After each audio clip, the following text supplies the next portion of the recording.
पंच परमेश्वर। जुम्मन और अलगू दो दोस्त थे। उन दोनों में बहुत गहरी दोस्ती थी। उनकी मित्रता के दूर दूर तक चर्चे थे। जुम्मन की एक बूढ़ी खाला थी और उसने अपनी सारी मिल्कियत जुम्मन के नाम कर दी थी। इसके कुछ दिन बाद से ही जुम्मन एवं उसकी पत्नी के व्यवहार में खाला के प्रति कड़वाहट आने लगी थी। एक दिन खाला दुखी होकर बोली, अब तुम्हारे साथ मेरा निर्वाह नहीं होगा। तुम मुझे रुपए दे दिया करो, मैं अपना आप बना के खा लिया करूँगी। जुम्मन ने कहा, रुपए क्या यहाँ फलते हैं? खाला बोली, तो ठीक है, अगर तुम मेरी व्यवस्था नहीं करोगे तो मैं पंचायत करवाऊंगी। खाला गांव में एक घर से दूसरे घर पंचायत का बुलावा देती घूमती है। घूमते घूमते वो अलगू के घर जाकर कहती है कि मैं अपनी दुख सभी को सुना आई हूँ। किसी ने तो ऊपरी मन से टाल दिया तो किसी ने मुझे ही बुरा भला सुना दिया। तुमसे भी पंचायत में आने की विनती करने आई हूँ। अलगू ने कहा, यूँ आने के तो मैं आ जाऊँगा, पर पंचायत में मुंह नहीं खोलूँगा। तो खाला बोली, क्यों बेटा? अलगू बोला, जुम्मन मेरा बहुत पुराना दोस्त है, मैं उससे बिगाड़ नहीं कर सकता हूँ। खाला, तो क्या बिगाड़ के डर से ईमान की बात नहीं करोगे? पेड़ के नीचे पंचायत लगी हुई थी। खाला ने कहा कि 3 साल पहले मैंने अपनी जायदाद अपने भांजे जुम्मन के नाम लिख दी थी।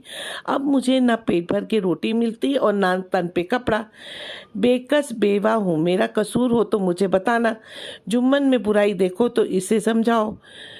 रामधन मिश्र बोले, जुम्मन मियाँ कैसे सरपंच बनते हो? फिर पंच जो फैसला करेंगे वो मानना होगा। जुम्मन बोला, पंचों का हुक्म सिर माथे पर। खाला जान जिसे चाहे उसे बदे, मुझे कोई फर्क नहीं पड़ता। खाला बोली, पंच न किसी के दोस्त होते हैं और न ही किसी के दुश्मन। मैं अलगू को सरपंच बनाती हूँ। अलगू ने कहा, खाला तुम तो जानती हो कि जुम्मन से मेरी गाढ़ी दोस्ती है। खाला ने उत्तर दिया, पंच के दिलों में खुदा बसता है। दोस्ती के लिए कोई अपना ईमान नहीं बेचता। पंचायत शुरू हो गई। जुम्मन ने अपना पक्ष रखते हुए कहा, 3 साल पहले खाला ने अपनी जायदाद मेरे नाम कर दी थी। मैंने खाना कपड़ा देना मंजूर किया था। खुदा गवाह है, मैंने आज तक खाला जान को कोई तकलीफ नहीं दी। मैं इन्हें अपने माँ के समान ही समझता हूँ, मगर औरतों में जरा अनबन रहती है तो कि मैं क्या करूँ? खाला मुझसे महावर खर्च मांगती है जो संभव नहीं है। अलगू ने पूछा, जुम्मन मियाँ खाला ने कितनी जमीन तुम्हारे नाम की थी? जुम्मन बोला, 3 बीघा। अलगू व अन्य पंच आपस में विचार विमर्श करके फैसला देते हैं, खाला जान को हर महीने खर्च दिया जाए। हमारा विचार है कि खाला की जायदाद से इनका मुनाफा अवश्य ही होता होगा। रामधन मिश्र ने कहा, इसका ही नाम पंचायत है। दूध का दूध और पानी का पानी कर दिया। दोस्ती दोस्ती की जगह है, धर्म का पालन मुख्य है।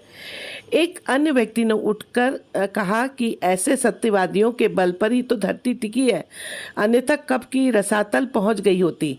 खाला अलगू की दुआएं देती है।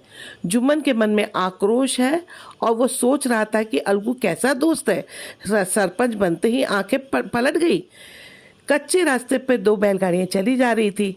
पहला गाड़ीवान अपने बैलों पे संटी तेज मारता हुआ चला जा रहा था और फिर दूसरी गाड़ी वाला समझू साहू से पूछता है, साहू दादा गाड़ी में क्या बैल जोते हैं? समझू साहू, हाँ बैल तो नया ही खरीदा है, अलगू से खरीदा है, महीने भर में दाम चुकाने की शर्त पर।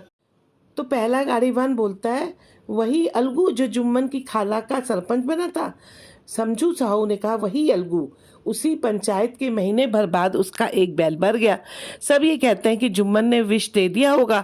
अलगू ने इसका जोड़ा बहुत ढूंढा पर उसे वो जोड़ा नहीं मिला और ये बैल मुझे बेच दिए।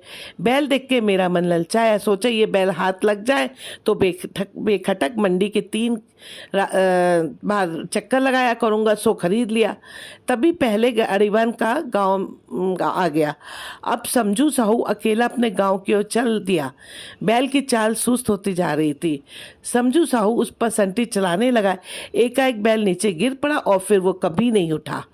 समझू साहू के पास 200-250 रुपये थे। गाड़ी पर सामान था। मजबूरन जंगल में ही रात बितानी पड़ी। ना चाहते हुए भी आंख लग गई और पैसे तथा काफ़ी सामान चोरी हो गया। समझू साहू से अलगू अपने बैल के पैसे मांगने जाता है। साहू इन अंदर से चिल्लाकर कहती है कि ऐसा बैल दिया कि जन्म भर की कमाई भी लूट गई। समझू साहू कहने लगा, मुर्दा बैल देकर तुम्हें उसका दाम मांगते शर्म नहीं आती? सत्यानाशी बैल गले बांधा है तुमने मेरे।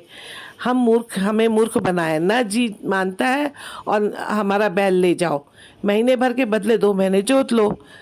अलगू ने उत्तर दिया, पूरा गांव जानता है कि वो बैल कितना सुंदर एवं बलशाली था। मेरे 150 रुपये तुम ऐसे नहीं हजम कर सकते।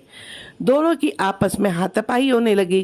गांव के लोगों ने दोनों को समझाते हुए बोला कि पंचायत बुलाई जाए और इस बात की सलाह दी। पेड़ के नीचे फिर से पंचायत लगी। रामधन मिश्र ने कहना शुरू किया, अब गांव जुट गया है तो पंचों का चुनाव हो जाना चाहिए। बोलो अलगू चौधरी, किसे पंच चुनते हो? अलगू, समझू साहू ही चुन ले। समझू साहू बोले, पंच पिछली पंचायत के ही रहेंगे, जुम्मन शेख को मैं सरपंच बनाता हूँ। रामधन जो थे मिश्र ने अलगू से पूछा, क्यों चौधरी, तुम्हें कोई हर्ज तो नहीं है? अलगू, नहीं, मुझे कोई भी हर्ज नहीं है। एक पंच बोलता है, समझू साहू, जब तुमने बैल लिया था तो दाम महीने भर में चुकाने का वादा किया था। तो समझू साहू बोलता है, हाँ सही है। तो दूसरा पंच बोलता है, वादा करके तुमने बैल के दाम क्यों नहीं चुकाए? समझू साहू, अलगू ने मुझे ठगा है, इसने मुझे बीमार बैल दे दिया। अलगू, ये सब झूठ बोल रहा है। पंचों ने अलगू से पूछा, तुम्हारे समझू साहू पर कितने रुपए बकाया है? अलगू ने उत्तर दिया, 150। पंचों ने समझू से बोला, तुम रोज मंडी के कितने चक्कर लगाते हो? 2 या 3, समझू ने बोला। तीसरा पंच बोलता है, मंडी नज़दीक तो नहीं है, तुम बैल को चारा कब डालते थे? समझू साहू ने बोला, सुबह मंडी जाने से पहले और रात में लौटने के बाद। चौथे पंच ने तुरंत कहा कि तुम सारा दिन बेजुबान जानवर को भूखा प्यासा रखकर काम करवाओगे तो वो मरेगा नहीं तो और क्या होगा उसके साथ?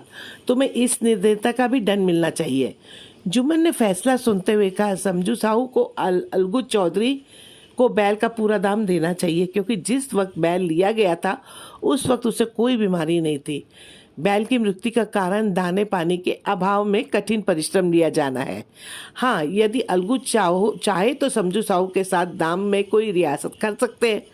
अलगू, पंच परमेश्वर की जय। दोनों मित्र गले मिलते हैं।